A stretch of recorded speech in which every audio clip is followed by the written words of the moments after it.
कार्रवाई शुरू कर दी गई। स्पेशल कोर्ट सेंट्रल लाहौर के बाहर भी मोनस इलाही का इश्तिहार चस्पा कर दिया गया। मोनस इलाही से मुतालिक मुख्तलिफ जगहों पर इश्तिहारात आवेजा कर दिए गए। अदालत ने मोनस इलाही को आज पेश होने की मोहलत दे रखी है। आपको बताएं, स्पेशल कोर्ट सेंट्रल लाहौर के बाहर मोनस इलाही के जो पोस्टर है वो आवेजा कर दिए गए, उनको बाकायदा तौर पर इश्तिहारी करार दिया गया।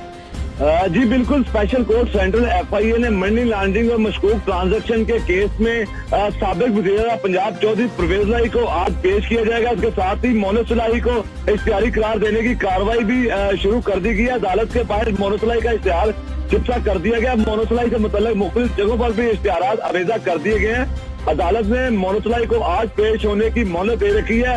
अदालत ने मोनस इलाही के असासी और बैंक और अकाउंट पहले से ही मुंजमद कर देने का हुक्म दे रखा है। FIA मोनस इलाही के असासी और अकाउंट मुंजमद करने की आज रिपोर्ट अदालत में पेश करेगी। मोनस इलाही रूपोश हो चुके हैं। FIA की जानिब से ये मतन अख्तियार किया गया था अदालत में, जिस पर FIA की रिपोर्ट के बाद मोनस इलाही को जो है वो इश्तिहारी करार देने की कार्रवाई अमल में लाई गई है। इससे कबल जब समाअत हुई थी तब मोनस इलाही के जो जायदाद है और उनके साथी और बैंक अकाउंट उनको मुंजमद कर दिया गया था। जो मोनस इलाही है उनके जो दिए हुए पते हैं उन पर अदालती नोटिस भी जारी किए गए थे, लेकिन ना ही तो वो नोटिस वसूल किए गए, ना ही मोनस इलाही जो है वो अदालत में पेश हो रहे हैं। इसलिए आज FIA की जानिब से उनके इश्तिहारी होने की जो कार्रवाई की रिपोर्ट है वो अदालत में जमा करवाई जाएगी।